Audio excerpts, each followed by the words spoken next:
So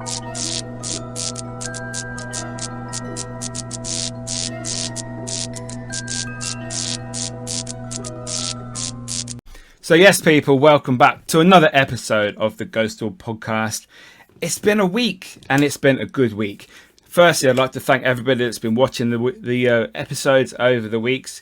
All the comments, the views, brilliant. Thank you so much. And this week's episode is going to be very good. I have a lady on the show who literally spends her days down in hell. Yep, we have Willow from the Hellfire caves. Hello, everyone. I start using that as like my tagline. I love it. Oh, it's good. It's great. I love it.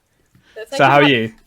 I really appreciate it. I'm good. Very warm. I don't like this hot weather, but I mean, what do you expect? I literally live in an 8-degree cave, so I can't, But apart from that, really good. It's we were just chatting before. I've been doing some promotion, and we've been doing lots of video shoots at work, which have been lots of fun. Being covered in fake blood for like 8 hours on end, which is nice. But all part of it, so. Yeah. So for those of the people listening and watching that don't know who you are, don't know what the Hellfire caves are, if you could just give a little rundown of who you are, what you do there, and what the Hellfire caves are. The caves. Very short version was a man-dug cave system that was used in the Georgian era for a lot of raucous parties. Rumoured that orgies happened down there, sex, Satanism, and sacrifice is sort of the 3 S's that we like to put down to put down there. Your average 9-to-5 day job. Can't complain. But yeah, I am sort of our events manager. I do all things paranormal, filming. We do kids' parties, which are Harry Potter themed, which is obviously completely left to what you would think that we would do. All kinds of fun stuff, which I get to do, and I get to work with incredible people like Mickey as well, who I've met through working with my job, which is, incredible. So I can't complain. That's good. So how long have you been there? I think 3 years, or so. But I literally live sort of 2 minutes away from the cave, so I've been visiting my whole life, and I literally went to the primary school that is, I mean, if you've been there, it's on the hill, literally on the hill as you drive up to the cave. So we used to do school trips there when it was too hot and stuff. So I've been visiting my whole life. And after I finished A-levels, the manager at the time messaged me literally on Facebook Messenger and was like, we need some more actors, do you want a job? And I'm like, yeah, great. And I've never looked back since, and I'm very glad I haven't. So that's kind of my story about working at the caves. Oh, it's good. Like you said, you went to school on the literal hill of the lead up to the caves. What was that like growing up and going to school there? Were all your friends scared? Were you scared? It's like, oh my God, it's a scary cave. There's ghosts in there. So the fun thing is I actually never went all the way down the caves until I started working there, and I was forced to. Because little Willow... Forced! Go! When you first work there, what we do is a cave check. We have to do at the morning to make sure, all the sound and the lights are working. And then at night to, clean up any litter that's been left down, and also to make sure we don't lock people in, which I definitely haven't ever done before. And I'm going to leave that literally, lights off, and I'm like, sorry. We do have CCTV down there, but sometimes we have blind spots, and sometimes you just miss people. Sometimes it's a really warm day in a cave, and you just, Anyway, but yeah, I actually never went down. We do this cave check, and on my first week, they're like, "Okay, well, you're doing cave check," and I'm like, "What?" And they're like, "Yeah, go, bye, have fun," and I'm like, "Okay," and I was terrified the whole time. But yeah, growing up, you sort of take it for granted because you do, you pop to the cafe, after school and whatnot. I knew a lot of the people working there as well growing up, so you do kind of take it for granted. And it's one thing I always say nowadays, especially, is you kind of forget it's obviously incredible location, but you forget just how incredible it is that literally a 5-minute walk down the road and you have a man-dug cave system that you can go and just walk around. And it's something that, because you go there so often, it's almost the magic sometimes gets taken away, which is something that's quite disappointing in a way, but because you just forget it because you're so used to just going, every day and making lattes in the cafe and stuff. But yeah, growing up, I definitely remember there was that split. There was the kids that was terrified, which I was one of those, and then the kids that were like, yeah, let's go and run around and find all the ghosts and stuff. And it's like, okay. But we had my leavers party from when we left year 6. We had there. You could only sort of through to the banqueting hall, which for those of you who don't know, who's like the sort of middle point, which is massive room. It's like 60 foot in the air, about 40 foot across, including the tunnel that goes around the back. It's massive. We had this DJ in there, like all the lights flashing and stuff, and your average year 6 leavers party. Sounds great. It was, I mean, from what I can remember, because again, I was like going up and down, and I got too scared. And then I sort of came out. My mum, bless her, was chatting to the staff and was like, "Oh, can I put all my cakes and stuff in the fridge and whatnot?" And I just kind of stayed up and just chatted to Jack, who actually I then went on to work with when I joined the cave. So it was that kind of full circle moment. And he has absolutely loved me and taught me everything I know about the caves as well. So I've got a lot to shout him out for. And yeah, that was kind of what it was. And you always, just stop off in the cafe. You don't always have to go down the caves. And it was that sort of just like cool thing. And you just forget how, as I said, how cool it is. And you get people that come in and go, oh, I went here when I was a kid and haven't been here for 60 odd years. So it's nice to know it's not just me. It's some people that do forget about it. And then they come up and go, it's a lot bigger than you remember, or a lot cooler and stuff like that, it's really magical. Well, I'm very lucky. So yeah. So I've been before I actually started doing ghost hunting there. I think I've been down a few times in the daytime with my kids, and they were probably under 10, 8, 7, that sort of age, and they were used to my weirdness and all the crazy stuff I get up to. But they love going down there, and quite often if you go in the daytime, it's quite quiet, so you get time on your own in there, and like definitely sections that are quiet, with like there's people up in the other side, the entrance and that at the top, and definitely down near the inner temple around that area. It's definitely different. The last time I went, it's definitely different. Yeah. The last ghost hunt I did down there, we actually had access to the inner temple. It was actually open, which all the other years I've been there, it's never been open. I think we restored it, or like the royal we had a company come in and did it about, I want to say about 2 years ago. So it was such a big thing. So obviously it had not been open for like 60 odd years, and we used to just like have the sort of door and then all the mannequins in there. Yeah. And so it's still something so cool when people come in and go, that wasn't open before, and we're like, we know, and it's so cool. Glad that you've got to investigate it as well. Is that open in the daytime as well? Yeah, completely. Wow. So when the beginning of this year, we had a lot of torrential rain in Wickham, and we actually had to shut it because the inner temple, the depth that it's at, sort of about 300 feet underneath the top of the hill, it's at sort of the natural water table. So when we had all this torrential rain, it actually flooded. So the inner temple was about, I think, 6 to 10 inches in water, and it was like we had to lock it just for health and safety. But apart from that, which we're lucky, fingers crossed, it hasn't flooded again. But yeah, it's literally open to the public. Apart from like we have certain like little alcoves and stuff that are locked off that have like little artifacts or mannequins and stuff. But literally every tunnel that we have access to, that we know of, that the public has access to. Oh wow! There's no secret hidden ones. I wish that I could say that. Oh yeah, there's like a few tunnels that we just lock off, but no, public has access to what we have access to. So you mentioned certain areas that are locked off, like behind, and you've got artifacts in there. That urn, is that the original urn? As far as we're aware, there was great debate at the beginning of this year that, from what we have put hours and hours into research of, it is, as far as we're aware, the actual one. Whose urn is that? So Paul Whitehead, he was the secretary of the club. He was a very sort of famous poet at the time. Yeah. And he was Sir Francis Dashwood, who was the guy who actually sort of commissioned the caves to be dug out. He was his right-hand man. They were really good friends. Some people believe more than friends, because there were a lot of raunchy letters between them that I think you can still read. Really? Like, I think it's the Oxford Archives, I think. Yeah. There's something I always say, I think it's that, and then I always forget to research it. But and then also sort of the like inscription sort of like drawing that's on like actually carved into the front of the urn. It does look kind of like two men sort of embracing each other and maybe doing other bits and bobs. So we leave that up to great debate. But it's very, very likely. I mean, the motto of the club sort of translates to like, do what thou wilt or do what you want.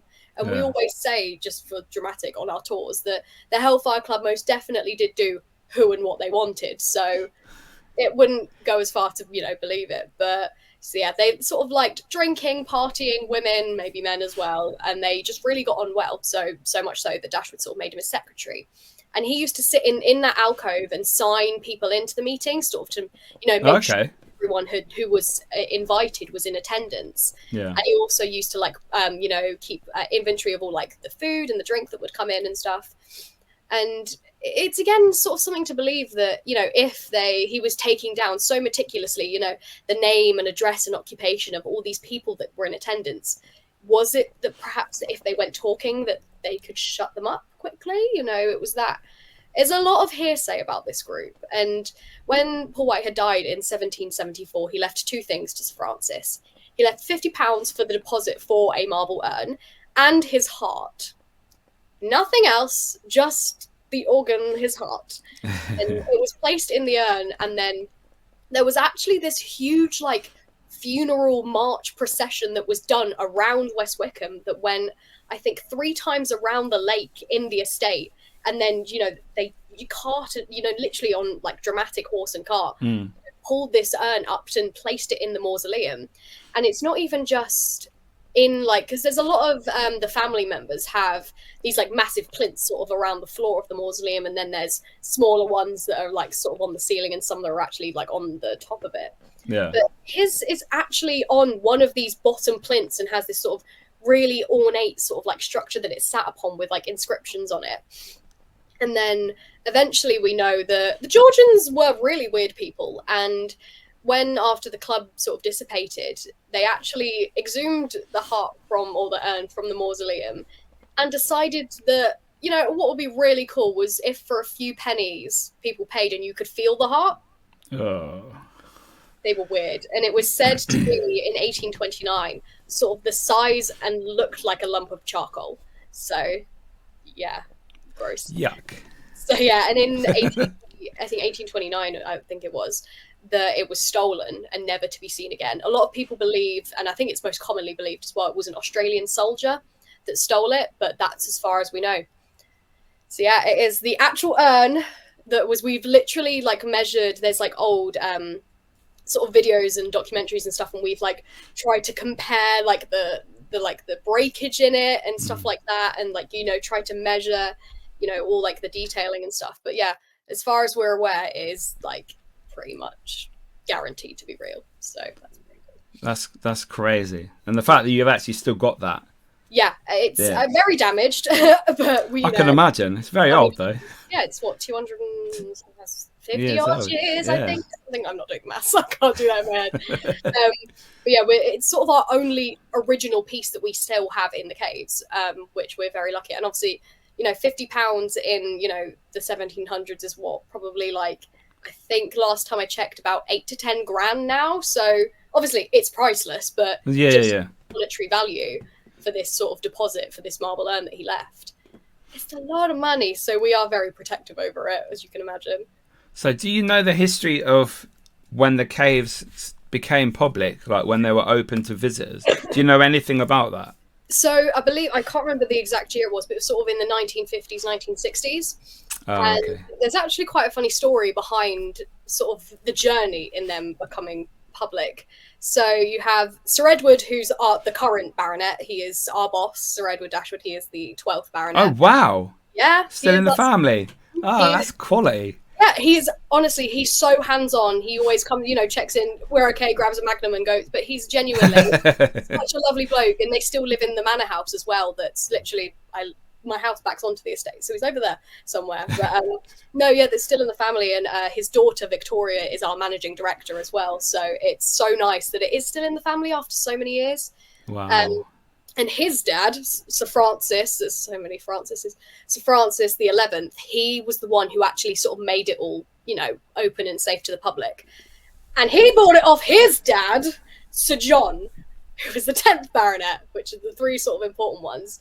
And Sir John said, and I quote, "It was a damned silly idea to open these caves to the public." So he sold them to his son for one singular Great British pound. Oh, wow. Yeah. And then Sir Francis, bless him, did all of this work to, make the cave safe to the public. Obviously, there's, mesh metal grating that's put in, wooden beams. There's a lot of the walls have been, re-bricked and replastered. So there's not a lot of original walling that you can actually see. There is, some, obviously you're talking like a quarter of a mile of cave. But, and there was also massive, steel rods that have been put into the hill to, keep it safe, which is, incredible. And we're very lucky. And it's still, checked every 6 months, to make sure it's safe. We've not had any collapse for over 75 years. Oh, wow. Saying that now. But yeah, we're very lucky. And he also, because the ceiling in the banqueting hall actually kept collapsing because, they didn't, they just dug it out. They didn't do anything to, keep it safe. So he actually had to dig the tunnel round the back of the banqueting hall. They actually used dynamite to explode it among, pickaxes and like that. So instead of them having to, get all the chalk out and, flesh the ceiling again so they could get to the bottom, they just went, "We'll deal with that later. Let's dig a tunnel around the back." So just in case this happens again. Yeah. And I've not got it on me actually, but there was, I believe, someone came into the cafe, and I think it was his great uncle that helped dig this relief tunnel, and he actually gave me a copy of the payment certificate they got, and it was £250 that they got given by Sir Francis, who did help dig out this back tunnel. And yeah, he signed it all and everything and made it all really fancy. So yeah, and that was sort of in the 60s, and I think you could pay a couple of shillings and go pick up the key from the guy opposite, and he'd give you the keys and a candle, and you'd walk around. And we get so many stories of people coming in that they say they literally would go around and they'd blow the candles out and run around in the dark and stuff. It's really lovely when we get people that did come in 60, 70 years ago and that come in and tell their stories. And you've been here, we chat a lot and we love to hear everyone's experiences and stories and stuff. So that's what it was. And then there literally used to be just a little shack outside which would sell little ice creams and drinks and stuff. And then eventually the cafe was sort of built in the 90s, and we've sort of pretty much been there ever since. And now we're quite a fleshed out cafe doing ice creams, teas, coffees, all that stuff, and a small lunch menu as well. So that's sort of very brief story of how it opened up to the public. Oh yeah, I can also say the shop is very good. Some very, very good quality. I spent a lot of money in that shop. So Ouija boards, glass balls, crystal balls and all that. Yeah, loads. My kids looking around my room, and it's so much stuff. Yeah. The reason I asked actually about when it was opened, was there anything left in there? Because obviously you've got the urn. Was there anything at all from the previous tenants, as it were? So not as we know, but we do know that when, I believe it was, they were digging the tunnel round the back, they did actually find a load of coins that were hidden in the wall, which was something, either we probably believe that when they were originally digging out the caves that they, probably just put it in the wall for, someone maybe to eventually find in the future. Yeah. Whether or not there was, more stuff hidden, we'd love to know. I'd love to take a metal detector down there. Oh yeah, it would be amazing. But obviously, with the nature of chalk as well, it's such a fragile rock. And my geography A level is hating me because I can't remember any of the fancy words. It's such a fragile rock. You literally can break it apart in your hands. So unfortunately, as well, the rumor that there are loads of other tunnels and stuff. As far as we're aware, as I said, the only tunnels that, you can have access to are the ones that we know about as well. There's no after dark secret tunnels or whatnot. And we still do get emails to this day going, "Can we have special access to the tunnel that's from the church to the caves?" And we go, "It doesn't exist." And they're like, "What? No, there is." And we're like, No, as far as we're aware, no, it isn't. And growing up in the village as well, you hear so many stories of, Sir Francis. He used to have this tunnel that he would go, underneath the village so he wouldn't get seen, or, there are tunnels from there to like Hewingdon Manor and stuff. But again, and I know people that work at Hewingdon Manor, and they can definitely say there's nothing. So we don't know, unfortunately. Yeah. Who else was rumored to be there? Was it Benjamin Franklin? He was one of the. He is one of my favorite people to talk about, because when we get Americans in, and they think he's obviously, if you don't know, he's one of the founding fathers of America. Wasn't president, which many people believe, but. They, are like, oh my God, Benjamin Franklin. And I go, yeah, he was actually a horrible person. No. Yeah, fun fact, he has one of my favorite quotes of all time. And shortened down, it's, you should always choose an older woman because they appreciate the attention more. And in the dark, all cats are grey. So... Wow. He was also said to put a bag over a woman's head during sexual intercourse because he didn't want to look at them. So yeah, he was actually not a very nice man. We don't know if he was actually a member of the club. We know that he visited a lot because he was the ambassador for the UK at the time. Because obviously this was sort of just before, I believe, just before the American Revolution. So lots and lots of stuff going on. And again, Sir Francis and his family, the Dashwood family actually got their money from being in, they were in the trade. They were, I believe, their most prominent thing was silk trade, which was obviously a big money earner back in the day. And then, he got friendly with Benjamin Franklin. So many people have stayed there over the years. Even the late Queen Elizabeth II and her sister did visit and stay at the estate when they were kids, which is very, very cool.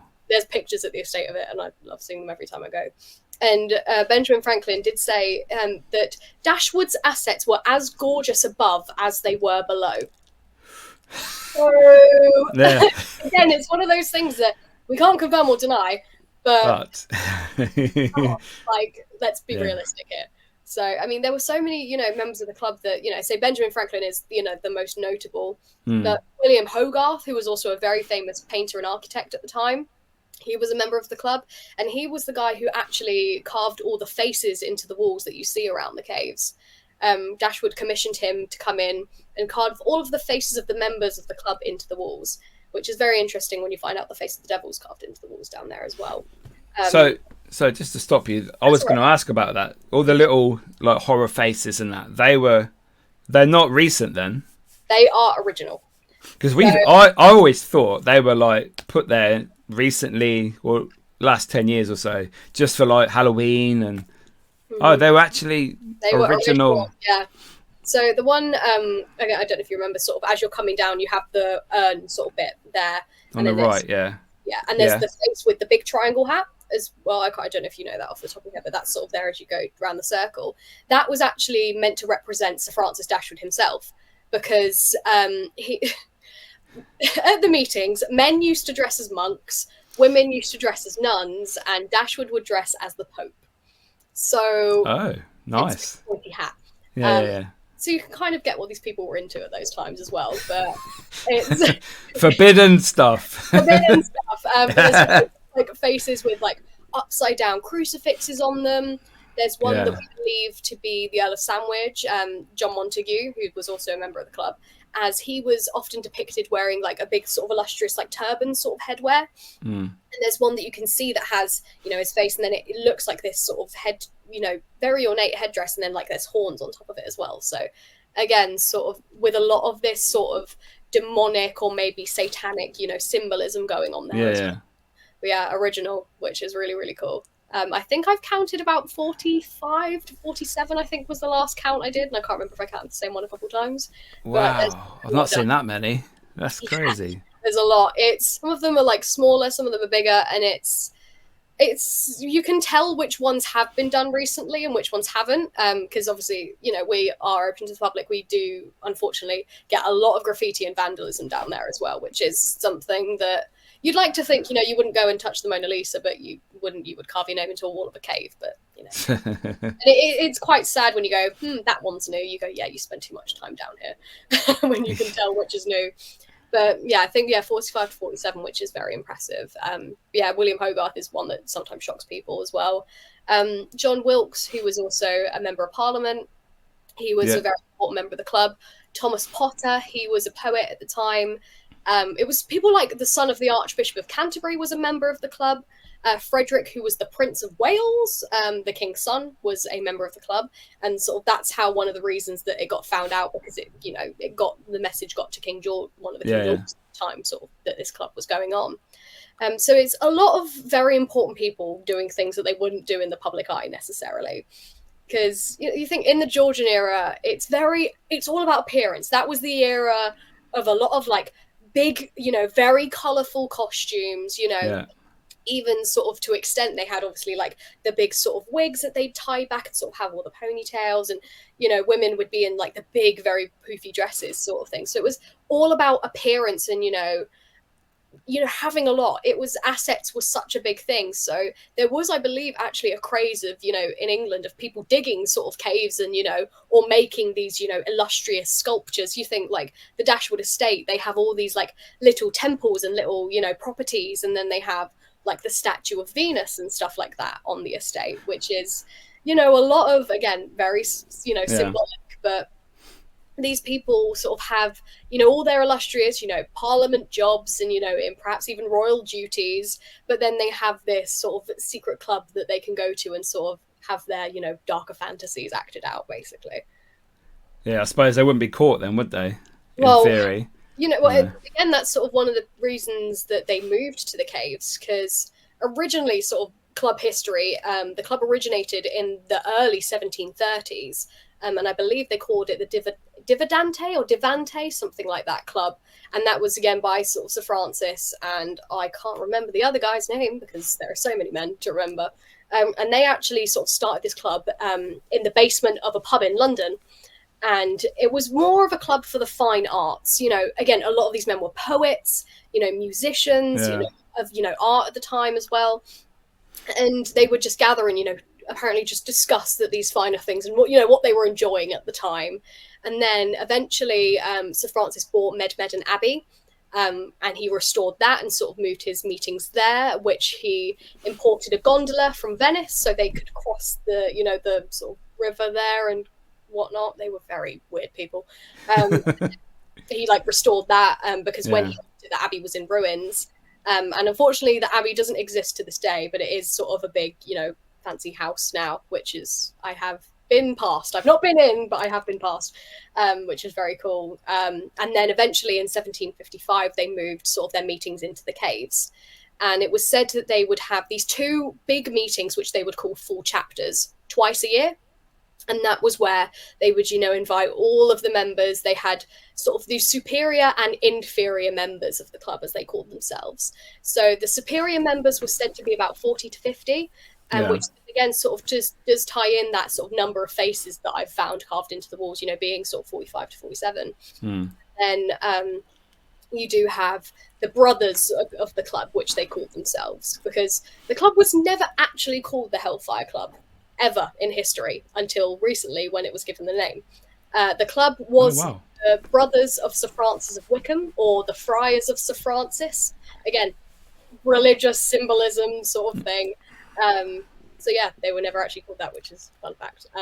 Which people go, what? And I'm like, yeah. But hey, we made this name. It's quite funny. We when Stranger Things season 4 came out, and obviously they the uprise of the very famous Hellfire Club, and Eddie Munson went mental. Yes, yeah. And we had people coming in literally go, so what does it have to do with Stranger Things? And we go, absolutely nothing. They just use the name because it's public domain.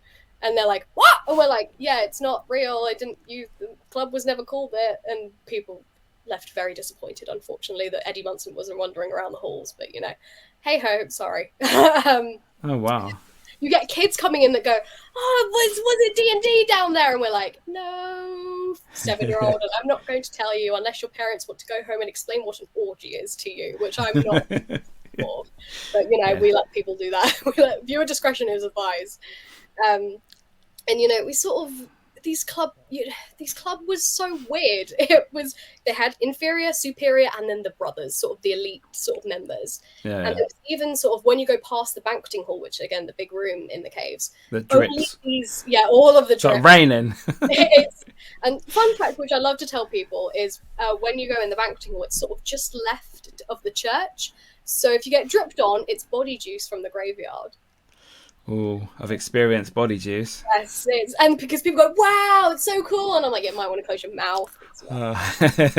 Yeah, nice. And then people go, ew, no. And I'm like, sorry. Nutrition, I guess, but you know, whatever.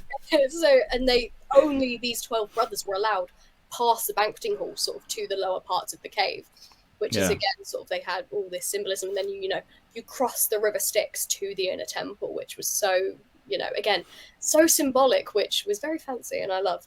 And it was very important for them to be these sort of like stately guys, but, they had the darker. So I always sort of say it's kind of like a Georgian lockdown party sort of vibe.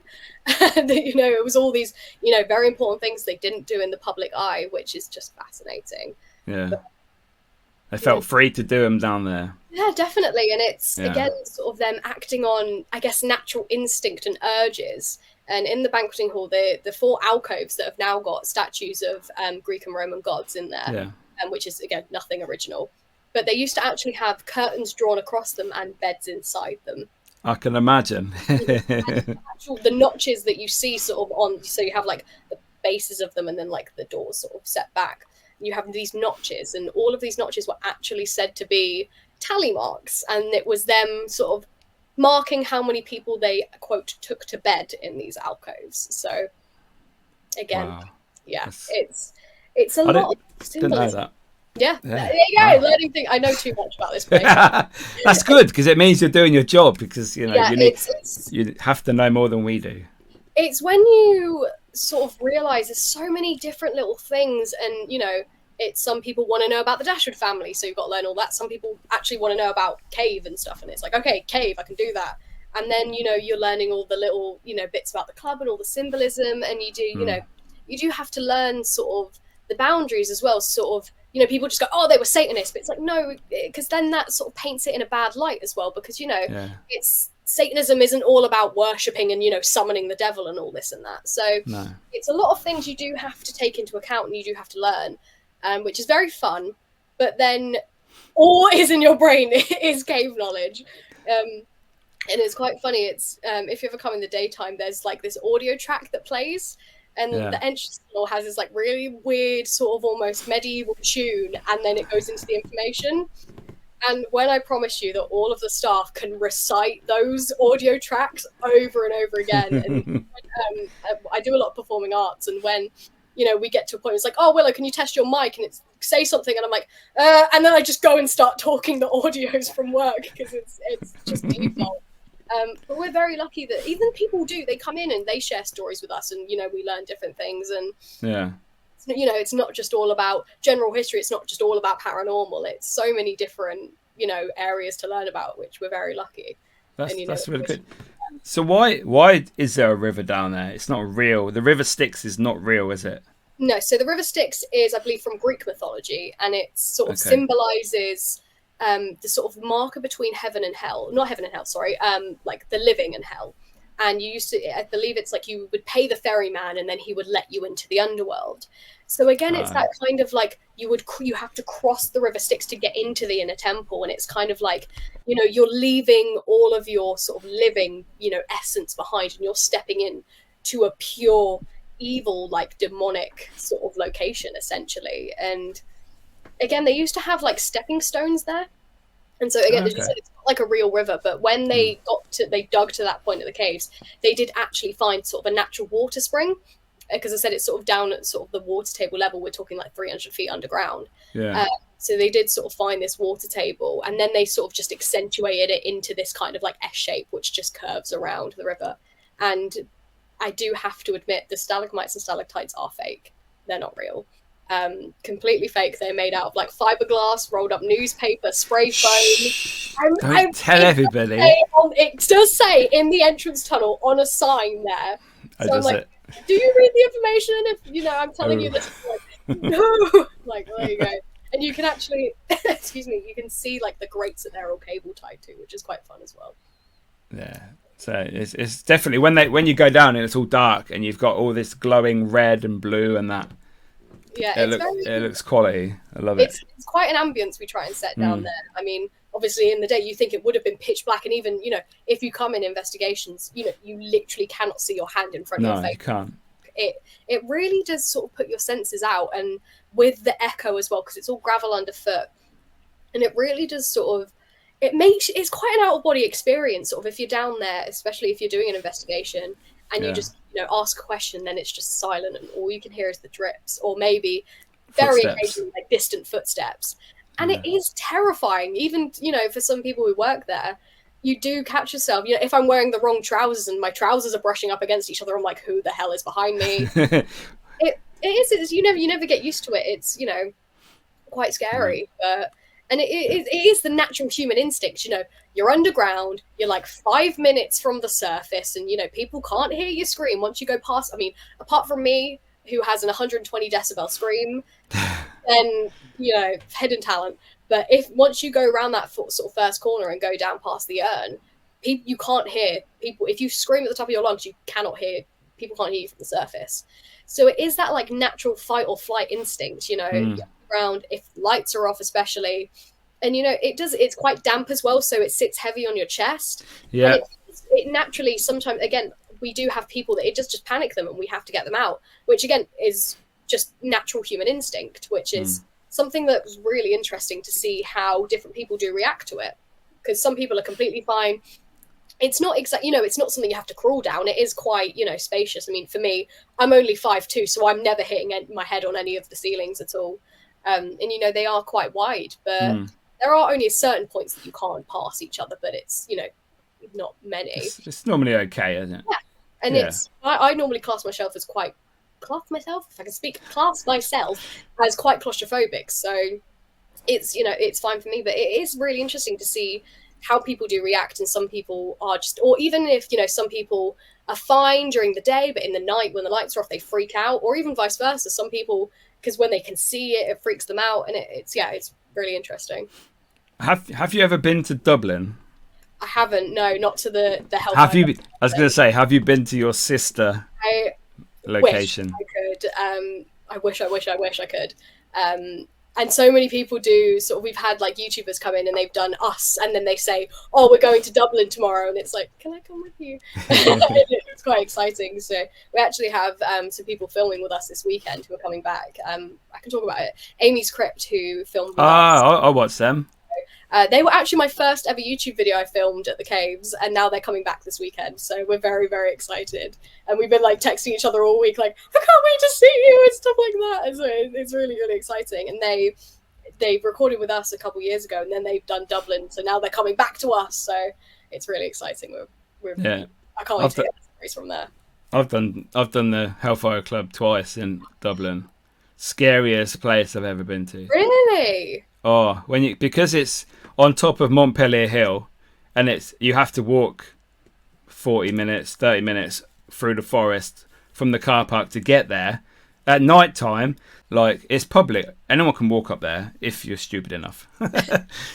And the first time we were there was only two of us, and we went out, because if you look from the building out on the hill, you can see Dublin all lit up. It's absolutely amazing. So all the little lights from the houses, the cars, etc. So we walked out because we didn't want to go straight in, because obviously you don't know who's in there. It's pitch black. It's like 11 o'clock at night. So we walked maybe 50, 100 yards away from the building and turned round to face it. And we're looking at it, and obviously it's all stonework. There's no doors or windows, but you've got the holes where they would have been. And they are sort of outlined in black. And then you've got the dark sky behind. I was shitting myself. And it was like evil was looking at me. Mm-hmm. And it was like, it was I suppose it was the anticipation, like, I'm going to go in there. Is there someone in there? What's going to be there? Because obviously everyone says that the devil's actually been there. That's documented. who's playing cards, etc. And it's like, whoa. But that could be your emotions taken over. That's something I like to say at work as well, because you do have people. Again, it's sort of that, like I said, sort of with my trousers brushing together. It's that kind of, you are so on edge. You're like, is it your mind playing tricks on you? Are you seeing things?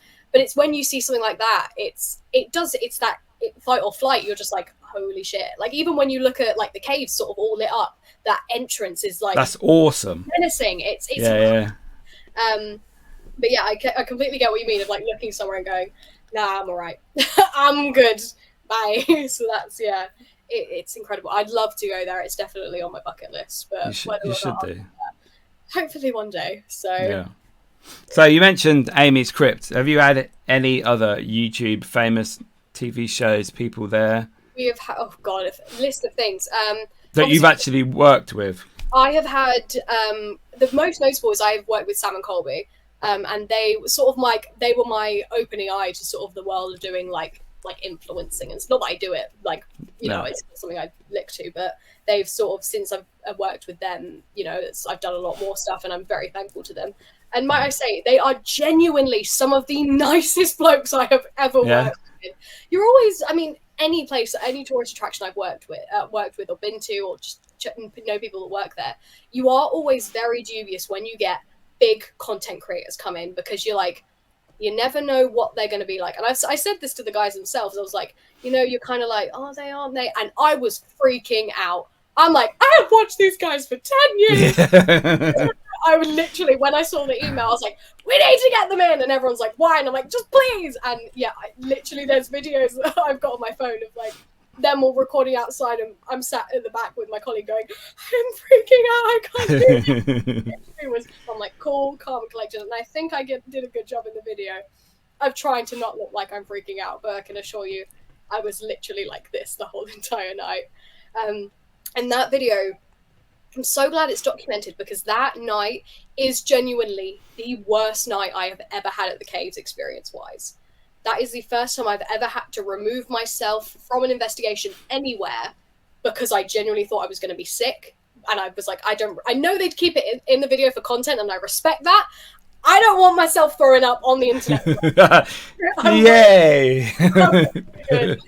So I literally, it was in the bank room, and I literally had to walk out of frame, and like Sam come and find me. He's like, are you all right? And I'm like, oh. But they did keep me in crying my eyes out, which was great. Thanks, guys. Not that I mind, but it was genuinely awful. And to this day, nothing compares to it. It was just, it was one of, you always get those I call them like golden nugget investigations, when everything seems to be happening. Every piece of equipment's working.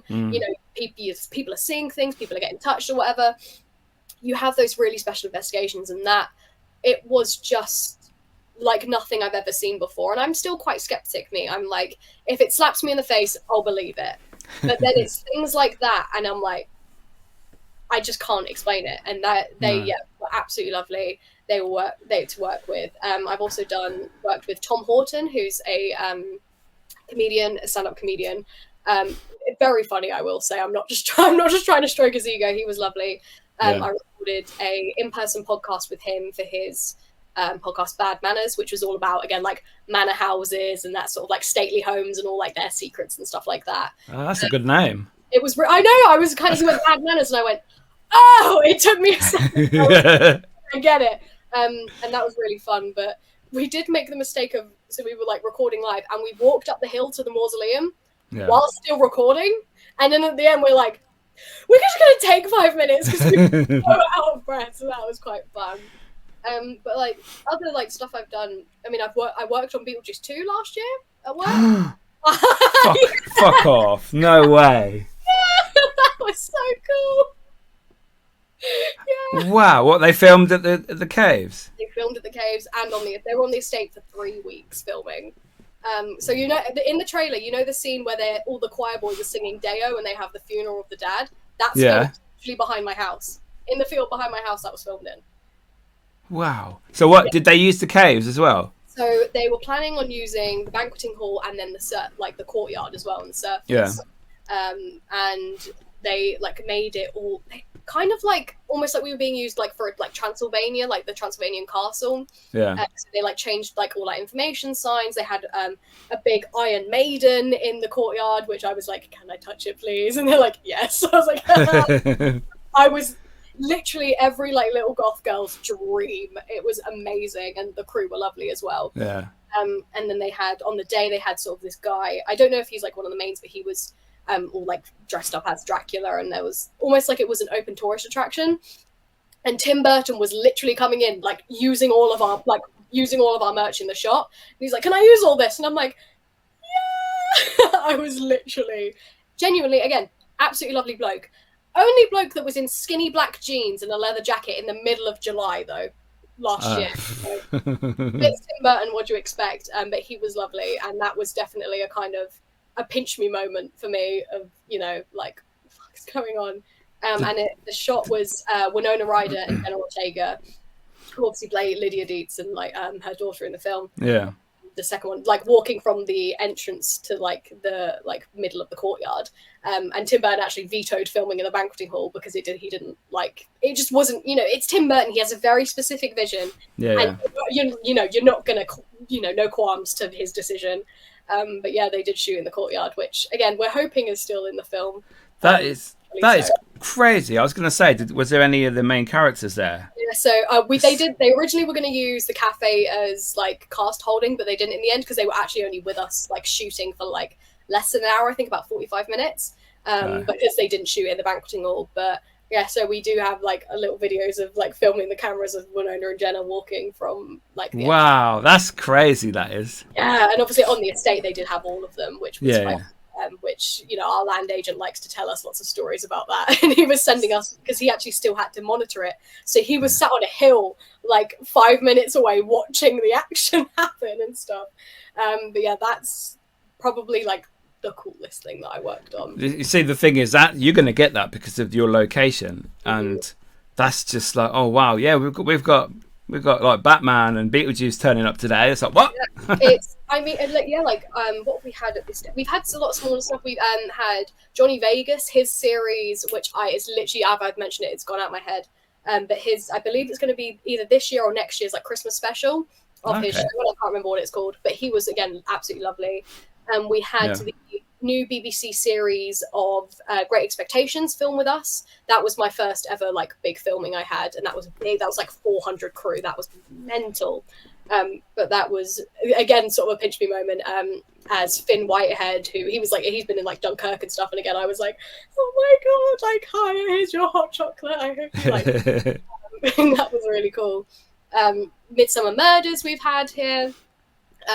I again like trying to rattle off the things I've worked on. I can see them in my head, but I cannot remember the name of them. Too many. Yeah, it's such a cool location. It is an absolute ball ache logistically. When people go, can we get 400 crew down there? And you go, absolutely not. Like, because it's, you know, people think cave, they think, you know, like Wookiee Hole and Cheddar, you know. Yeah, big, massive open spaces. Open cave, and it's like, no, it's, you know, it's man dug. It's a lot more winding tunnels than it is like big open cave. But, you know, we get there, obviously there's all measures in place to make it safe for everyone. Yeah. But yeah, it's, and you know, people go, can we get flambeaus down there? And we go, you want to set a fire in a closed cave with no airflow? No. Oh. Not a good idea. Before I worked there, they did have Cruella for the new like Disney live action film that I think was 2019. That filmed there. I love that film. That's brilliant. It is. I'm not even joking you. It's like a 2-second shot. I was going to say, I don't remember the caves. It is before the part. I think it's like one of like the big dinner parties, and like one of the henchmen's going underground to try and like faff with stuff, and he's seen like opening a lock. That lock that he opens is the Franklin's alcove lock. Oh wow, that's crazy. But it's in there. Which is, you know, again, a really cool one. But again, a lot of that film that was used on the estate, when I can't remember the character name, but Emma Thompson's character, when she's getting ready for like the parties and Mark Strong is like, you know, get ready. That shot is all in the manor house. Most of like a lot of that film is filmed in there, and the scene where it's revealed that Emma Thompson, her character's the mum, the scene of her like giving birth is in the music room on the estate as well. So it's really cool. A lot of that film was shot in the caves, not in the caves, in the manor house as well. So that's really cool. What a cool place to live. Yeah, and work. Literally, I'm so lucky that, you know, some days you're making lattes, other days you're doing paranormal investigations, some days you're on a film set, you know, and it's like an average day at work. It's, you know, 2 days are never the same, and I'm very, very lucky that it's literally 5 minutes away from me. So that's brilliant. I mean, I thought digging graves was cool, but you beat me. When we went to Gainsborough the other week, I was just like, what? I was like, that was so cool. It's fun when you work in, you know, alternative jobs. You know, you get so many different stories, and it's just like, it's like no 2 days are ever the same. No. So when you said you were working with Sam Colby and Amy's Crypt, did you just do the tour for them, or were you there throughout the night on the investigation? So with Amy's Crypt, I sort of did more of like just a tour and an interview, as like I was, you know, that was sort of before I really got into the paranormal world as well. So it'd be nice to sort of this weekend to sort of see what we can do and stuff. Sam and Colby, I was with them because they use the mausoleum as well on top of the hill, which we have to monitor when people are in there because it's still a private burial ground. So that part of the investigation that we did do together, and that again was like crazy, absolutely crazy. And I say I did a tour for them. I think we were down there for about 2 hours doing like different bits and bobs and like call outs and stuff. It's, you know, I mean, you know me, I can chat for England. So it's like, you know, there's so many questions I had to ask as well. And it was like full deep dive. But hopefully we are going to be doing another investigation with Sam and Colby very soon. So exclusive. Wow. It may not be at the caves. It may just be me with them at another location. Wow, that's brilliant. Very exciting. You know, never in a million years, you know, if you asked me 3 years ago where I started working there, that I would literally be working with people that I've watched since I was a kid, and or, you know, meeting Tim Burton on, you know, it's crazy. There definitely is a bucket list I have of like actors I hope come to the caves, or don't hope, because I don't know how I'd react if they did. And a lot of like my colleagues joke, they're like, if this person comes, you die. And it's like, yeah, but I have to be there because I'm there. I don't have a choice. There's definitely sort of ones that you hope do come, but then again, as I said, you don't know how you'd react. But no, you always just kind of have that professional face that you just sort of kick in. Same as like if I'm working, you know, if you know any of you guys, you come to investigate, it's, you know, obviously I know you guys, it's all happy days, but then it's like you do have that, you click in because you are hosting an event for like 40 odd people, which is, you have that sort of mix. But again, that's just all part of the job. It's, you know, a lot of fun, but then you do have to remember that, you know, you are on the job, but you can't complain. So I guess fun stuff. So there's one famous story that is associated with the caves, the one that's always told on the TV shows, the local historian shows, and that is of the girl Suki. Yeah, would you like to elaborate better than I can? So her story is one of my favorites to tell, because not just because of, I say, the notoriety it has, but also I do have a personal connection to this story, which I didn't know until an investigation that we did. Ooh. Yeah, so the story of her is Suki, or her full name Susanna, as far as we know. She was a very poor girl born into farm, you know, again, like a farming family. Yeah. And West Wickham at the time was like a marketing, farming, agricultural village. And so was most of Buckinghamshire. You think it's, you know, a lot of Greenland. So that's what people did at the time. So she moved into West Wickham as it was one of the most sort of prevalent villages between London and Oxford. So it was sort of a stop-off point for, you know, anyone that was trading in between there. Yeah. And you know, there was a lot of like coaching inns and stuff, and, you know, places to rest. And now it's known as the George and Dragon pub in the village. So still standing to this day, and also a great place for an investigation, which I will get onto later on in the story.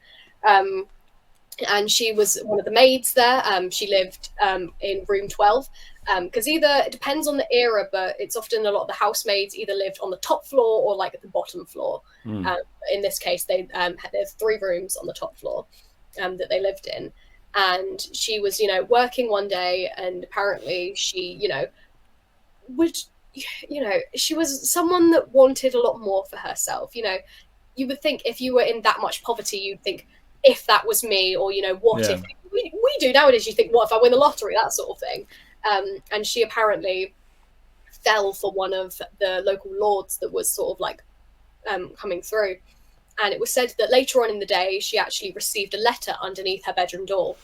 And it sort of said in this letter that this lord had also become infatuated with her and wanted to run away with her back to London, and told her in the letter to meet her at the Hellfire Caves, or West Wickham Caves. So she sort of donned a wedding or white dress, typically most associated with a wedding dress, and she took a lantern with her as well.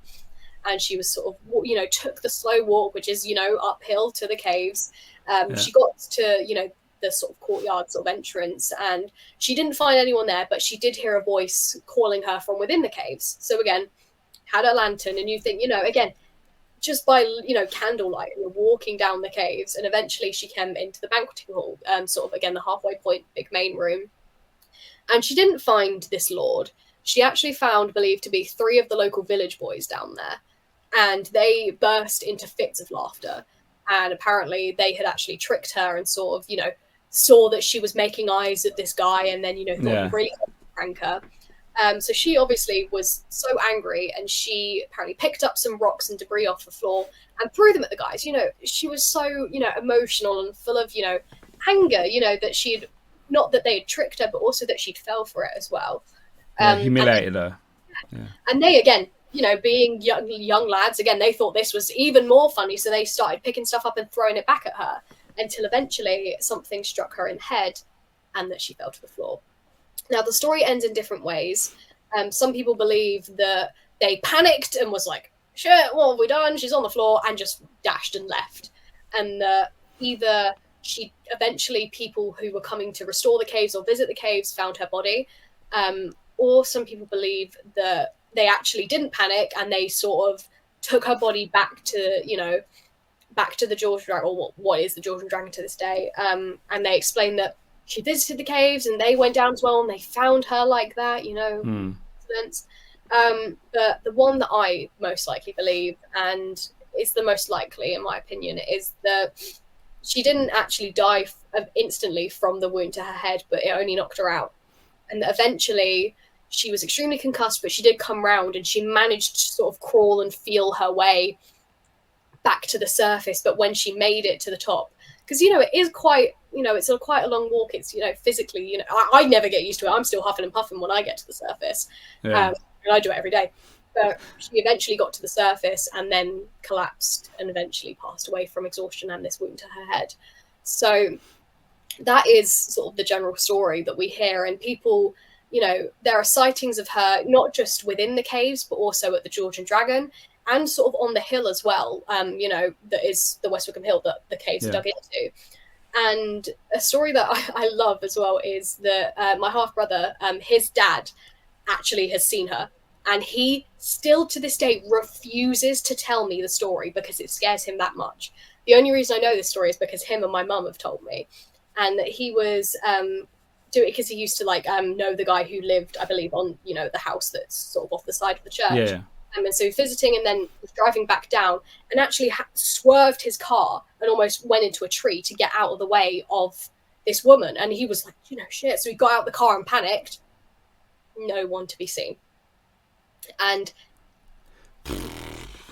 still to this day, he will not tell. I ask him, I've tried and tried, and he will not tell me the story. So that's really weird. Others, even I've had my own, as I say, experiences and stuff.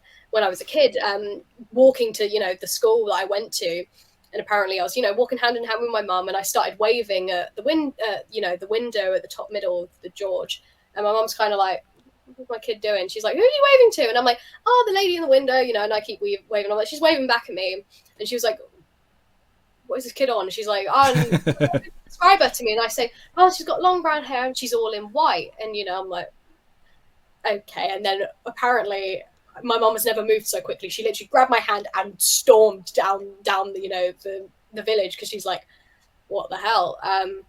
And she's sort of the one I say, if you ever want to hear a spirit at the caves, or she is often the one, you know, you hear screams, you hear, I mean, even, you know, I've heard screams, I've heard cries, disembodied voices. She's the one that you will hear. And she is obviously, you know, that sadness that her life was taken from her, but also that anger and, you know, that the emotion, humiliation as well. Yeah. So again, often when I tell this story, I've told it hundreds, if not thousands of times. If I'm in the case in the banquet hall telling this story, I will out of nowhere just burst into tears. And it's like, I know I'm theatrical and I'm like, you know, getting into, you know, the action, but it's so weird that I'm literally like completely fine, but my face is streaming with tears. And that's, again, something that I find really weird. Do you think that's sort of the emotion that you feel from maybe her energy? I think so. I've had this, again, it's sort of out of nowhere, and it's, you know, as soon as I get out of there, it's like completely fine. And it's almost, you know, like you've been hypnotized or something. But as I said, I have a personal connection with this story.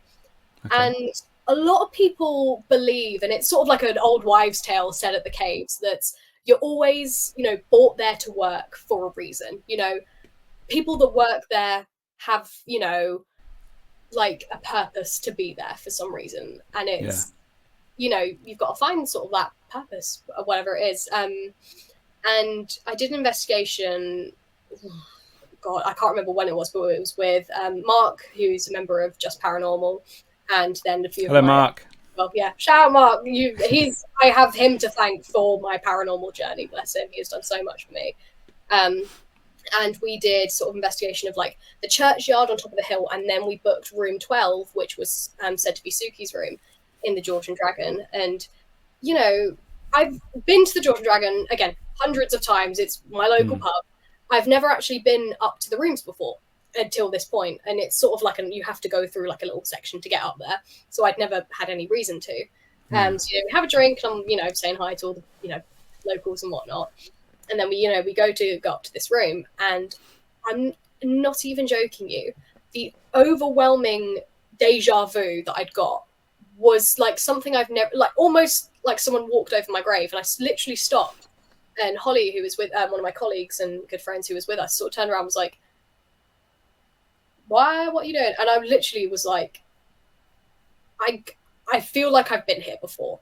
And she was like, "Well, you have." And I'm like, "Well, I've not been." And again, I literally had to call up my mum and confirm. I'm like, "Mum, can you please tell me that I have not been in these rooms ever?" And she's like, "As far as I'm aware, why would you have the need to? We live 2 minutes down the road." And I'm like, my point exactly.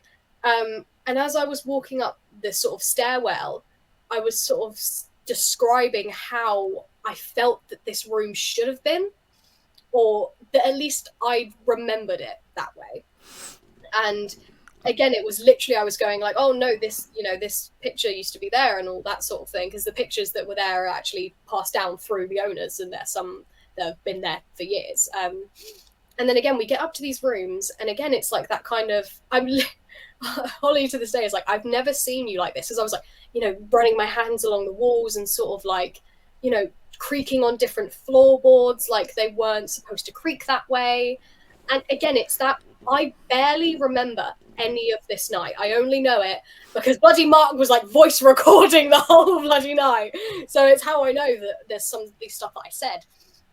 And again, we get into this room, and there's like 6 mirrors on the walls, and I'm like, okay, no, I'm good. I'm okay. I am so superstitious, and I'm like, let's not have. There's literally all throughout this room mirrors again facing each other, which is said to create portals and stuff. Yeah. And even like one that's like opposite the toilet, like on the door, and I'm like, that's just weird. Yeah. Hey-ho. And again, I'm like, no, the bed should be this way, and I was sort of saying that, you know, the wallpaper, how it used to be. And one of my ex-colleagues, Karen, she was like... Sorry, can I just stop you a minute? Have you got anything reflective in your bedroom or wherever you are? Because there's a white orb just went down to the right of your face. It went like this as you're talking about that. That is, yeah, that side. Yeah. These like ceramic like pots, but... No, it was on the back wall, just like here, and it went down like this. No, yeah. That is the only thing is my TV, which is off, and then my light, which is here. But yeah, because I'm so superstitious, I have no mirrors in my room, and the only mirror I have is my hand mirror, which is shaped like a meat cleaver, because, you know, why not? But that is appropriate. But that is down here on my shelves. But yeah. Oh wow, that was very strange. But yeah, sorry to interrupt you. Carry on, please. I have suspicions because there is weird stuff that happens to me all the time, and it's quite not unnerving. But anyway, I'll get there. And again, I was sort of explaining how this was, and Karen actually, she's like pulled Mark aside because she was like, "Oh my god!" This, and she'd said like this. She'd had this almost like this vision, this premonition days before, and she had again sort of like wrote it all down of what had happened, and sort of told Mark what it was, and then. You know what Mark's like. He's like, he like likes to puppeteer you on an investigation. So he's like, well, I go and sit down, and like I sit myself in front of. It was a mirror on the front of like a closet, and I like cross my legs and stuff. And I do this like that when I'm on investigation. I sort of do this little like calming thing, or if I'm sort of getting vibes, I sort of do this thing. And I was sat, and I was just like kind of breathing and like looking at myself into this mirror, and then my memory goes completely blank. Like I genuinely. For this next like 15 minutes, it literally was like I passed out. So apparently, and this is all on audio record as well, which is incredible. That's the only, again, I hear that and it makes my hair stand up on end because I don't remember saying any, like swear on my mum's life, I don't remember saying any of it. And like, so we were, I literally apparently like let my head up, and then I was, looking at my arms and sort of touching my tattoos like they weren't supposed to be there almost. And then I started looking around and asking, who people were and what was going on. And then you can tell everyone's a bit like, Willow, what are you up to sort of thing. Yeah. And Mark starts asking questions to me and about who I am and where, what my purpose was essentially. And through him asking these questions, we found that Suki had actually used me as a vessel to express information that she wanted to share. And again, sort of past working at the caves, she was always a spirit that I had believed that I had seen. You look down a corridor and you see what, and again, but you don't know light or sort of things. But again, it was always sort of a cliche thing that whenever I was on an investigation, or if ever I, got the chance to go down on an investigation, that almost immediately of me walking in the room, they were able to contact her and stuff like that. It was really weird. Cliches, coincidences, that sort of thing. Or if I was working at Paranormal, people were able to, pick up on her more. And it was stuff like that.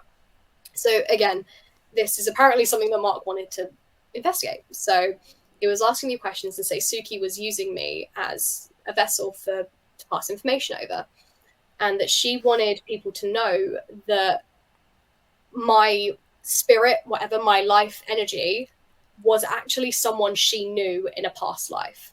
And in this past life, that whatever my name was Susanna, and I was also one of the maids that worked at the coaching inn, and apparently I was the only person that knew where she was going the night she died.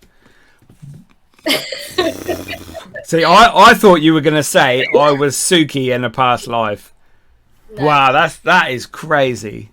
Yeah, and I was very like, when eventually, and then apparently I got she got really, really, really emotional, and then they were literally cuts in my hand of where I was clenching my fingers, to my hand so hard, and I was bleeding afterwards. I sort of came round, and then eventually, again, a couple minutes later, I'm literally like, again, back to me. I'm like, what is going on? Why am I crying? I was literally apparently like gripping onto Mark next to me. I'm like, why are you next to me? Why is everyone around me? And Mark's like, you need to listen to this. Yeah.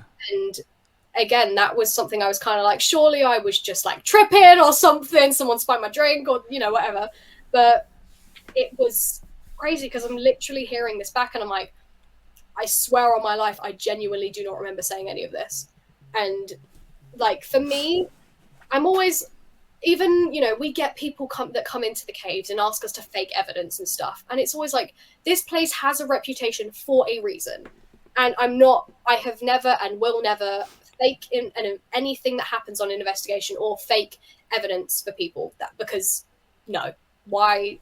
Why would you feel the need to do that? That's bad. And That is. I absolutely despise people who do that. And there are videos online that do have thousands of views and millions of views, and people, you know they're fake. Name drop, but No. I know that they've done that, and it is what it is.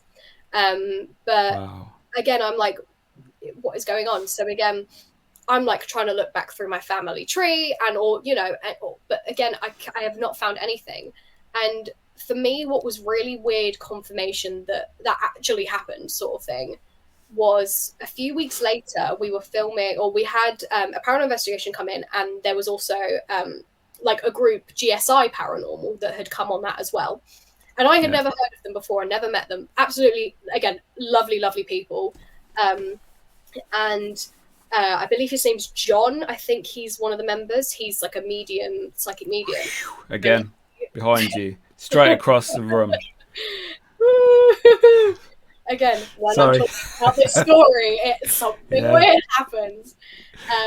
And he and his sort of son, because they actually, him and his son didn't come on like the little tour that I give, because they didn't want to know information. And the rest of the group did, but I don't. Whenever I do my tours before a paranormal, I never give any information to do with anything paranormal. I just always say, this site is, these are the key points to investigate. And I say, sometimes we have screams, sometimes we have growls, yada, yada, yada. But I'd never tell like the stories, essentially. And then his son comes in and goes, would you mind coming down with us and they were recording, they do a series on Paraflix. And I was sure, yeah, what? And he's like, we think that you have a connection to this place. And immediately I'm like, sorry, because at this point, the only people that knew what had happened on that investigation was myself, Holly, Mark, Karen, and our friend Alex, who was on that investigation. And then people that, I told my mum, that kind of there was no way in hell on earth these random people knew. So immediately I was like, I'm sorry. Again, this is all on video on their, I believe, In Search Of is the series that they did or are still doing. And he was sat on one of the sort of the alcoves in the banqueting hall. And I'm sort of stood next to him, and they were like, he's gonna tell this story of why he thinks you're connected, and you're only to respond with yes or no, nothing else. And I'm like, okay, and literally he then goes and tells this exact story of what had happened to Suki, Susanna, and my connection with it. And literally, you can see me on this video, literally jaw on the floor in shock. And I'm at one point, I'm like, how do you know this? How? I was so, and I literally called Mark and was like, do you know these people? Have you told them? And he's like, no. So yeah, that was, again, I love how it's just on video. Literally, you can see me in shock of, trying not to react to, confirm anything from him so he can still, do his medium thing.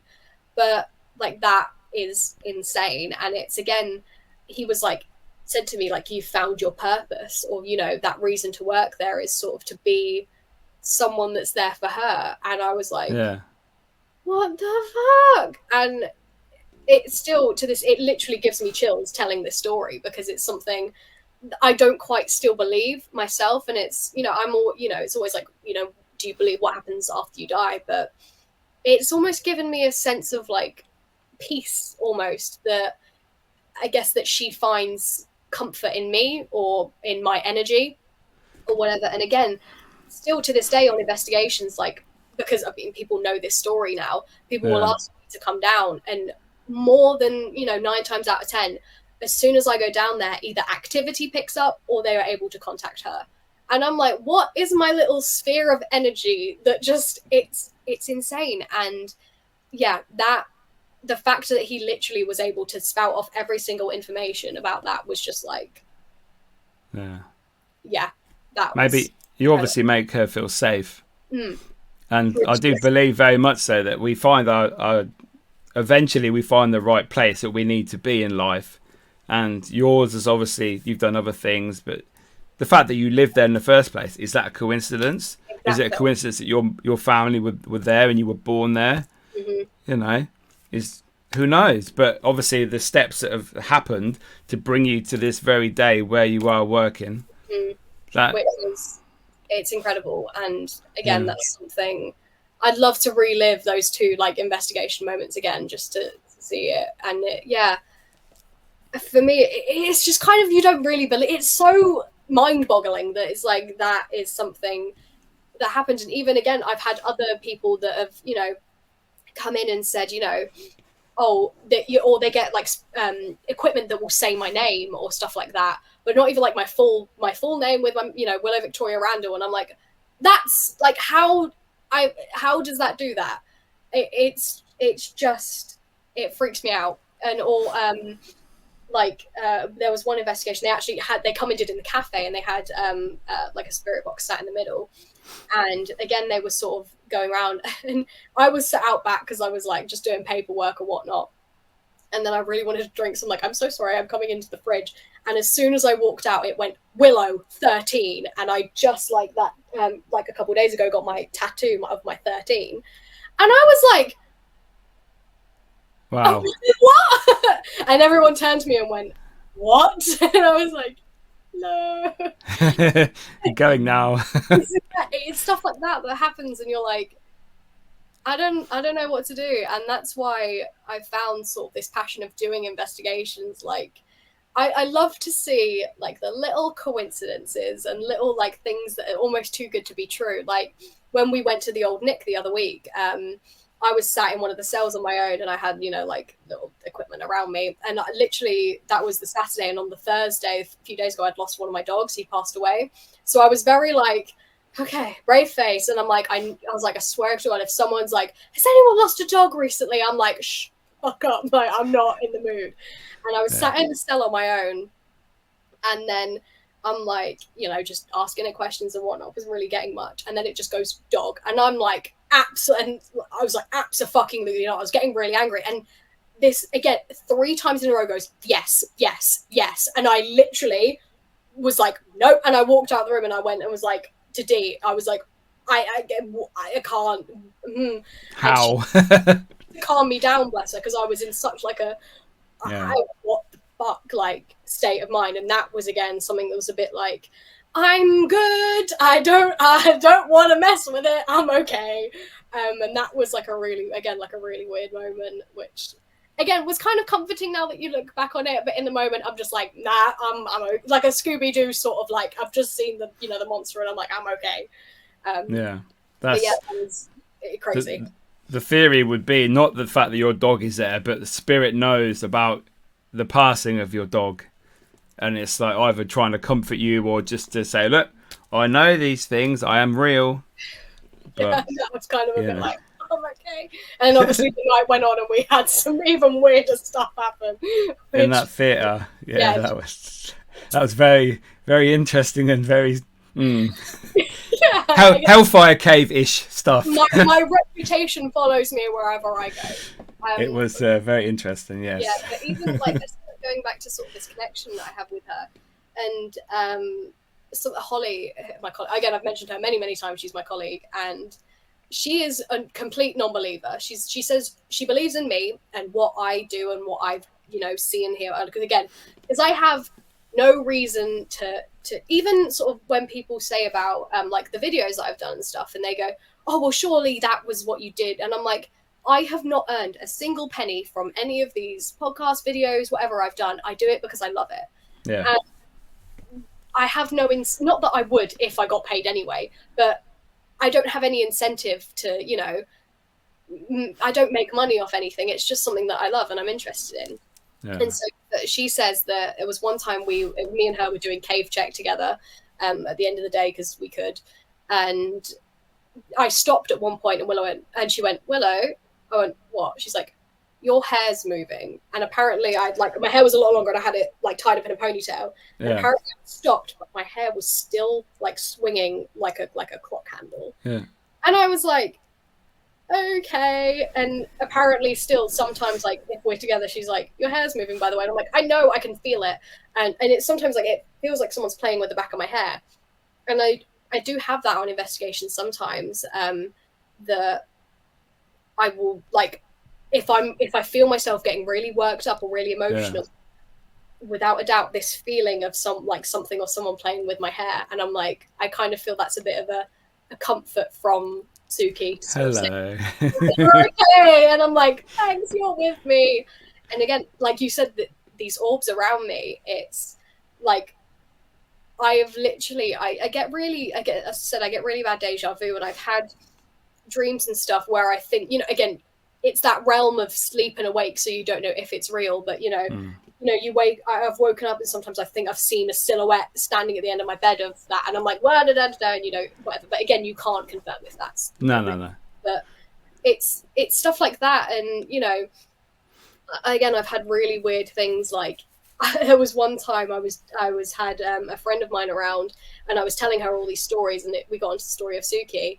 And then, I'm not even joking you, as I was telling the story, a white feather just came in and landed in the middle of my lap. And I'm like,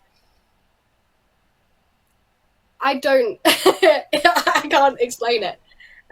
So yeah, that's probably my mic drop sort of thing. Finished. That's my bit. I'm out.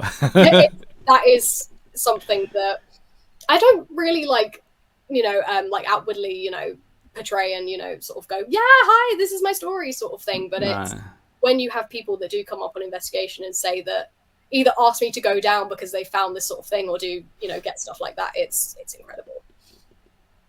So have you ever been in the caves and something you've been really scared and you had to leave?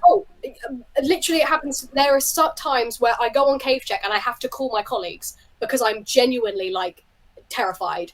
Yeah. And I say to him, I just have to call you, and I'm going to call you as I'm walking up, and I'm going to keep talking, and just they know they don't have to say anything. I just need that reassurance of someone is on the end of the phone. Yeah, they can hear you. Sometimes you go down there and it's just, it's walls, whatever. Like yesterday, you're down shooting, you're covered in blood doing Halloween photo shoots, and your mind doesn't even go there. But, there are some times that I'm down there, whether it's on a tour and I have to just ignore it and be professional, but you're with 20 other people, or you're on your own, and it genuinely feels like Clapham Junction in your head. You feel like every little thing you hear is something, or you're constantly looking around corners, or you're on edge, or it's just that, almost that panic sets in. Yeah. And it literally, some days it's fine, sometimes it's not. It's weird. And you do have sometimes when I was recording the podcast with Tom Horton, we were down in the Inner Temple. It was myself, Tom, his producer, and the sound engineer. Yeah. And I was sort of stood with my back to the doorway of it, and they were all spouting off stuff. And I sort of look behind me, and I'm like just a second, because I swear I can hear people above, and I just go to to say, sorry, we're recording, sort of thing. Yeah. No one there. And then I come back in, and I'm just kind of okay, that's weird. And then the producer, she was like, there's no one there. And I'm like, no, did you hear it? She's like, you're lying to me. And I'm like, you can go and check. She's like, there's people up there. So she left and went out, and Tom's again, sort of clocked on what was happening. He's like, what's going on? And I'm like, I heard people and this and that. And she's gone, and she came back, I'm not even joking, she was white as a sheet, and she's like, there's no one there.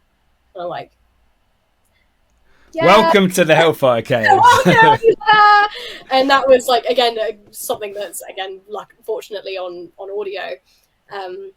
That's again little weird stuff does still just happen. And again, sometimes it's just, you put it down to your mind playing tricks on you, or even could be lack of oxygen. If you're down there huffing and puffing on a hot day, or you've got to get down there quickly to sort something out.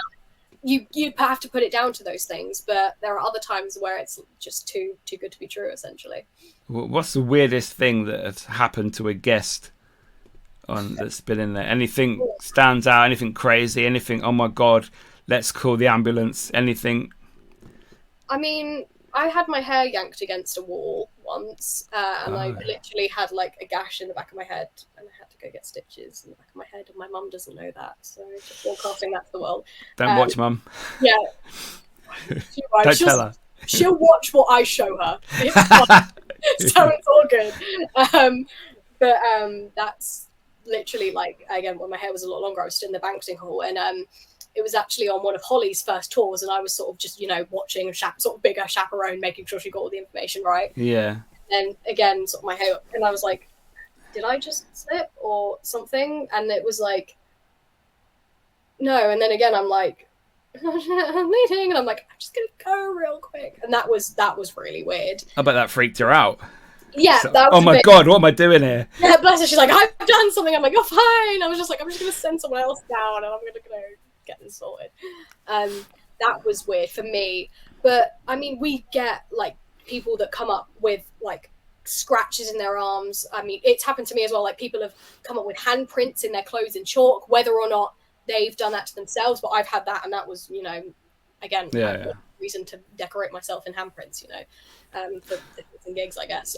But it's people. A lot of the time, I say though to people that investigate, it's more for me, more feeling than equipment. It's what.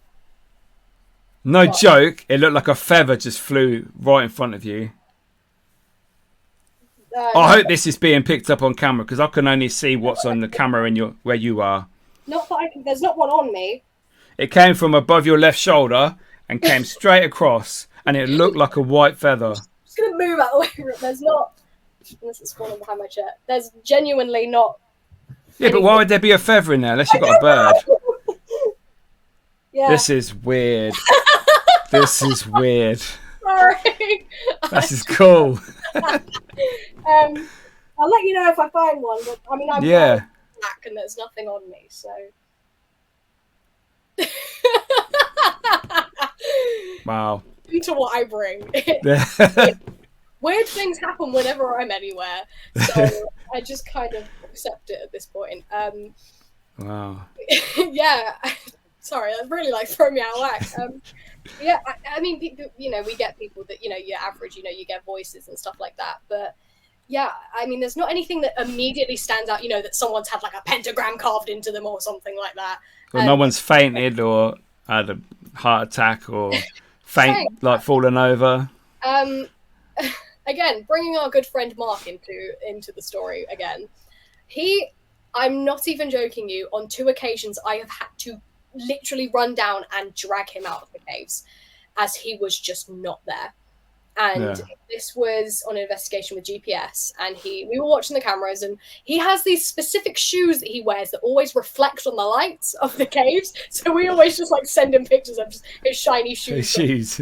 We get so bored that this is what we do. We like go, oh, they got shiny clothes on. Honestly, it's what we do. We're really weird. And he like left the banqueting hall up to the corridor just above it, which is called like the children's alcove. And then he sort of stumbles a bit, and I'm like, oh, is he just, you know, just him being, you know what, he's like just stumbling around. And then he stops and like pushes himself against the wall and like lets himself fall to the ground. And I'm like, what the fuck? So I literally like grabbed a torch and like legged it, because I'm like, he's not one to like, you know, mess around with that. And obviously he's had like health issues before, so I'm like immediately just set into panic, and I'm like sprinting, and Barry's like, everything all right? And I'm like, yeah, bye. And I'm like just sprinting down, like, and I get to him and he's like on his own, and I like, and literally I'm like clicking in his face, like clapping in front of his eye, and he's not blinking. And I'm like thinking, is he having like a stroke? What is going on? Like, and I literally just like panicked, and he was like murmuring, mumbling, and I was again like, what is? So eventually I literally was like, can you stand? And like basically like had him like around, like arm around my shoulder, and was like using all of my force to drag him out of the caves. And literally I like sat him on one of the courtyard like benches, and he like eventually like laid down on like the seat of this bench and like got him some water, and it literally took him like 5 minutes or so to like get round. And obviously like the first time it happened, we were like, maybe it was some kind of like medical episode, something like that. But he was literally like he literally looked through me. It was terrifying. And then literally the investigation after, he kept like the next time he came, the same thing happened again in the exact same location. And that was again like, because you know him, he'll like get cocky and take off his protection and all this and that, and it's like, oh, let's not do that here, especially since this has happened, you know, once before. And then again, second time it happened, so that I completely forgot about that. Actually, that's something that was really weird. That again, when it's someone you know, it does like quite, and any investigation that you know, when you see people have like a funny turn, it does throw you a bit, because it's, you know, people you know and you care about. Yeah, and you also know how they act normally, and it's definitely out of character. Yeah, and that's something that does. I mean, to this day, it's still like, you know, a bit like, you know, is it evidence? Is it not? You know, it's that kind of, you know, what's going on. So that was really weird. I mean, it's still something we joke about, you know, now, and it's like, if ever he goes to take his like bracelets off, I'm like, no, I'm not dragging you out of this location. There's no way around, like that sort of thing. So that was quite weird. And we've had people that have literally like come up and have like been sick and stuff like that. But again, that sometimes you can put down to lack of oxygen and like maybe you know, them just getting worked up or stuff. But again, it is weird. You know, you're not exactly, you know, I can't say I've ever been to a location and then been sick there, but you never know. There's always a first for everything, so maybe next time. But it's definitely, I always say, as I said, more feeling than equipment. You know, there's some places you go that have been investigated, you know, thousands of times, and sometimes I like to just think that we're the equipment, essentially, and like what things can happen to us. And that for me is something that I more like to go to my natural instincts rather than, you know, sit with equipment and stuff like that. And I always do say to people, and people do say, like, they come up and go, yeah, when you actually sit in there and, you know, you feel even like just the vibes of where you are, it's really, it's different to any other location I've experienced. Yeah, you make the connection, don't you? Yeah, I think completely. And it's even like in certain locations, you know, for me anyway, like when I'm in like the inner temple, I hate it in there. I cannot stand to be in there longer than like I have to be. Like on tours, I'm literally like really on edge and trying to get through all the information as quick as possible, because I'm like, I'm good. Tick, tick, tick, tick, tick. See you later. I'm like, bye. And then they go, what about this? And I'm like, oh, I forgot to tell you that. I totally just didn't want to get out of there. But then like, my favorite place in the banqueting hall is my favorite place to investigate. I find it really tranquil in there. Like I literally could sit in there for hours on end and, you know, get very probably because it's quite large and it's not claustrophobic, and you can see around. And it's, you know, you can hear people that are coming from, because it's quite such a large room. But yeah, it's really, it's unlike any other location I've ever been to. So what would be your bucket list location now that you started doing paranormal stuff? God. Where would you like to go? Anywhere in the world? Oh my gosh. Oh, why have you done this to me? Oh my gosh. The first one that does spring to mind is the Villisca Axe Murder House. That's the first one that skips to my mind. There's so many investigations that I've seen there, and it's just like some like just weird stuff's happen, and I'm like, I kind of like, I want to go there, and sort of like that. I don't know why that's the first one that, you know, springs to mind. In the UK, I mean, obviously, like, I'd love to visit the Hellfire Club in Dublin. That's like number one, because it'd be interesting to see if it was similar things that get picked up in the caves that get picked up. Yeah, that would be a good experiment to do, really. I think even, you know, I mean, if people want to do sort of a double whammy, want to do the caves and then Dublin, I am more than happy to offer my services and come with you selfishly. But you know, it's that sort of thing. I don't know. In the UK, there's so many. I mean, everyone, you know, sort of says about like the ramming and stuff like that. But I'm like, it's been done so much. Like, I'm sure I'll get to it at some point. But I'm like, I like the places that aren't necessarily so famous and so popular, because I feel sometimes maybe they're just like less like untouched sort of stuff, or you know, that there's sometimes, you know, I feel when you go to places that have had so many investigations done, it does sometimes affect the energy that's there, because there's so many people passing through, and it's you know, how many people that try and cleanse it or try and do, you know, the opposite, and, you know, do like rituals or open portals and stuff like that. It's, you know, you don't know what's happened there. But oh my god, I'm just trying to list everything that I mean, obviously, you know, like, again, sort of like the Conjuring House, you know, you'd love to do big bucks. If I had the money, trust me, I'd be going tomorrow. In the UK, I did see Emily, she investigated, she went to like this mannequin like forest or something the other day, Yeah, I think I saw something about that. Yeah. Live overnight there, and that was like, I'm like, that's just cool. Like selfishly, I can't remember what it was called for the life of me. I just thought that looked really cool. Yeah, I've seen some stuff online about that. I've never heard of the place before, and it's like, oh, that's weird. Yeah, I'm like, yeah. That's quite like me. I'm like, it's just kind of weird and so freaky, and I'm like, yeah, let's do it. Again, if it was, I don't know if you've ever done. I always pronounce it wrong, but is it Smithic Baths? That was one. Smithic Baths, yeah. That was my first investigation I ever did that wasn't at the cave, and that was like. That was not. Again, it's not. I'm pretty sure it's not being used as a site anymore or anything, which is unfortunate because that was. No, it's closed now. Which is that was for me really weird. That was a really good night. But yeah, I'm sure we'll finish and then I'll go. Oh, there's like that. Oh, this place, yeah. But Villisca's the first place that just skipped to mind. Yeah. Obviously, that is across the ocean though, so maybe one day. That's a nice trip. Yeah. Well, you know, where are you going? I'm just going to an axe murder house. What about you? Have you been to your bucket list place or? I've been to many on my bucket list. The Enfield house is where I want to go to because you can't go there and no one's probably ever going to go there unless someone buys it like they did at East Drive and then start renting it out. I've never been before, but that's something. No, I want to go there just to stand outside the house and take a photo. Yeah, just like, I've done it. Yeah, people that stay overnight, I'm like, have fun. I'll get another 20 minutes away. I'm all good. Yeah. But yeah, East Drive's one as well. That's something. I mean, again, so many people have been there, but I'm kind of like, I just want to do it. I think, for me personally, I don't personally think it's that good. But other people have had amazing nights there. Yeah. So it's each to their own, and we all find. It's some people. It is, yeah.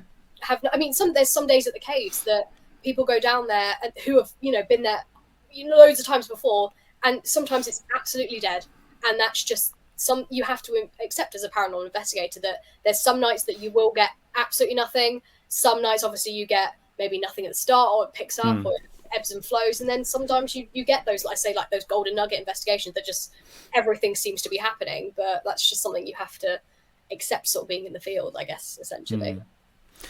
Right, so I could talk to you all night. You've got so many stories. It's been awesome. Thank you so much. Would you like to share your socials or anything to do with the caves? I mean, the caves, always, we are doing so many events. Obviously, most notably is our Halloween Fright Nights, which tickets will be releasing very, very soon. This year, we are naming it the Toy Maker's Tunnels of Torment.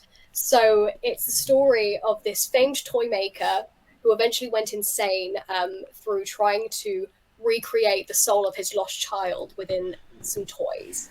Nice. In the process. So lots of dolls, lots of puppets running around. So it's a full-on, complete Fright Night in the evenings. We do have one in the daytime called a Spooky Walk, which is less screaming in your face, rather just being ominous, and sort of you get to walk around, see all the decorations, and there are actors about.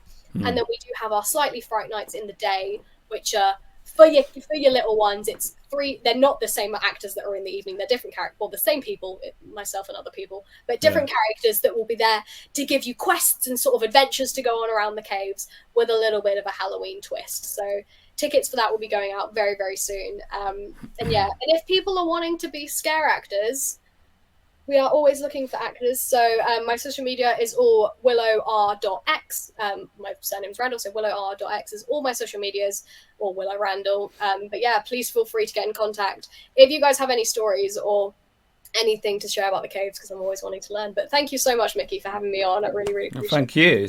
It's been amazing. I know I can talk a lot, so. Thank you, Willow. Awesome. Thank you. Wow, guys, there you go. What an amazing episode. What an awesome lady Willow is. She's got so many stories. The connection with Suki. I mean, I got goosebumps just thinking about that story. But yeah, please, if you can, subscribe to the Ghostoul Podcast YouTube channel. I need more subs. We need to bring it up. Get the algorithm going. Follow the Instagram page. And do you know what I'm doing now? I'm going to go watch Willow's episode of Sam and Colby. See you in a bit.